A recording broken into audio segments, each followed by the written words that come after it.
Bonjour chers amis de Déploitoire, vous êtes sur votre chaîne de formation qui vous permettent comme l'aigle de prendre votre envol et de ne point rater votre cible. Que ce soit dans la prière, dans les démarches ou au travail, à tout point de vue, en tout lieu que le Seigneur permettra que vous foulez les pieds, que la bénédiction soit votre partage. Soyez bien installés et tout à l'heure, nous allons méditer avec vous le psaume 127.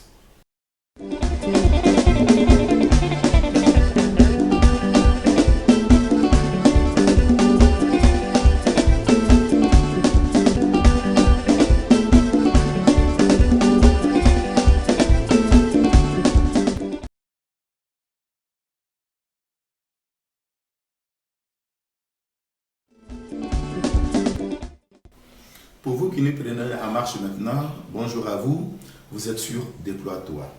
Le psaume 127 dit « C'est en vain aussi que vous vous levez tôt, retardez votre sommeil, vous couchez tard et vous levez tôt. Dieu donne autant à ses bien-aimés pendant qu'ils dorment. Vous vous levez tôt, vous dormez tard. Vous dormez tard, vous vous levez tôt pour juste un petit pain. Pourtant, Dieu donne autant à son bien-aimé pendant qu'il dort. Cela voudrait dire quoi? Chers amis, il y a beaucoup qui voudraient coûte que coûte avoir leurs problèmes réglés avant de retrouver le sommeil. Du coup, sans le savoir, ils veillent avec leurs problèmes. Leurs veillées ne sont pas des veillées de louange, des veillées d'adoration, des veillées d'élévation, mais plutôt des veillées de lamentation, des veillées de tristesse, des veillées d'angoisse, des veillées de peur, toute une nuit. Alors, le faisant sans le savoir, vous regardez la situation difficile que vous traversez avec ce que j'allais appeler comme un microscope qui agrandit, qui aggrave la situation. Parce que là, vous n'êtes pas en présence de Dieu. Vous savez, chers amis, la nuit est faite pour le repos. Le repos est réparateur. Le repos est fortifiant. Le repos est inspirant. Et chez nous en Afrique, on nous dit que les anciens disent la nuit porte conseil.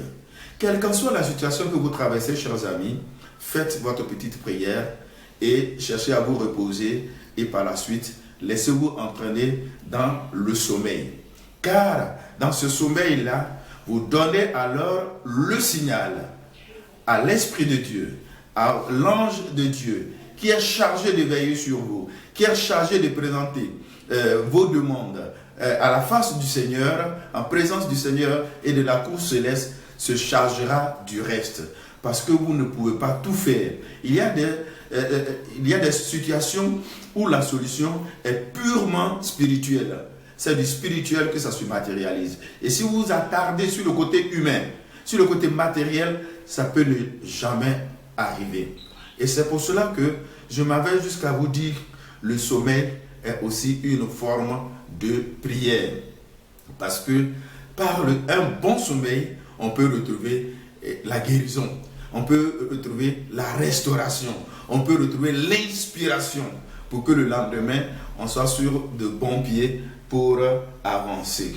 C'est pour cela que, chers amis, arrêtez de veiller si ce n'est pas pour la prière, pour rencontrer Dieu. Mais si c'est pour rencontrer une situation, alors que la nuit, c'est le moment des ténèbres et des œuvres des ténèbres et des auteurs des ténèbres, ils vont te rencontrer en train de te lamenter, ils vont aggraver ta situation. Donc fais attention. Quand le soir arrive, pourquoi tu ne continues pas de travailler, mais que tu fais un arrêt pour rentrer à la maison? Ça veut dire que l'heure de travail est finie. La reprise, c'est le lendemain, soit à 7h, 8h, 9h pour certains. Donc, on ne travaille pas 24 heures sur 24. Laisse reposer ton esprit au moment du repos, à l'heure du repos qui est la nuit. Prends un bon repas et un bon repos et tu verras que ce que tu n'as pas pu résoudre comme problème aujourd'hui, le lendemain, dans le problème, il y a la solution. Dans chaque problème, il y a sa solution. Donc, il suffit de regarder en face, sans trembler, sans tristesse, sans peur. Regarder le problème en face, que la honte lui fera savoir qu'il n'est pas la bienvenue dans ta vie, dans ton environnement, et il disparaîtra comme il est arrivé. Alors, vous n'avez pas à vous battre la nuit pour la recherche d'une solution quelconque. Laissez Dieu agir là où les limites humaines se sont démontrées. Laissez l'agir de Dieu intervenir dans votre vie et vous verrez que sans grand effort, les choses rentrent dans l'ordre. Moïse ne disait-il pas à Dieu, mais pourquoi nous as-tu fait sortir d'Égypte? Voici que nous sommes coincés. Nous sommes pris en embuscade. Devant, il y a la mer Rouge. Derrière, il y a l'armée de Pharaon. Que dira le Seigneur? Pourquoi as-tu peur? Qu'as-tu en main? Dis à ton peuple de se calmer. Parce que ces Égyptiens que voici, vous ne les verrez que, regardez, vous les verrez pour la dernière fois. Exode 14. Effectivement, Moïse a arrêté de se plaindre, de trembler. Il a élevé la main en direction de la mer et contre toute attente, un fort vent d'est a soufflé sur la mer et a frayé un passage pour le passage des peuples d'Israël. C'est dire quoi? Rien n'est impossible à Dieu. Quand nous reconnaissons que là où nous sommes arrivés, humainement parlant, nous ne pouvons rien faire, ayons recours au suprême. Et alors, le résultat sera parfait. Inspirez-vous du psaume 127, verset 2.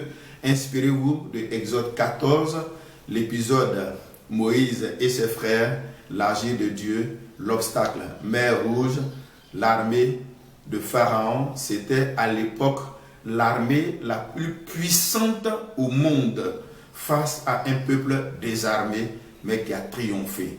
Et je vais te dire que peu importe l'armée qui est à tes trousses, que ce soit spirituel ou matériel, ce qui est arrivé au peuple d'Israël est arrivé au peuple égyptien, c'est ce qui se réalise au quotidien dans notre vie. Tu ne connais pas le combat que livrent les saints anges à tes cheveux toute la nuit jusqu'au matin. Parce que ce n'est pas évident qu'au réveil, tu sois compté parmi les vivants. C'est des miracles que nous expérimentons.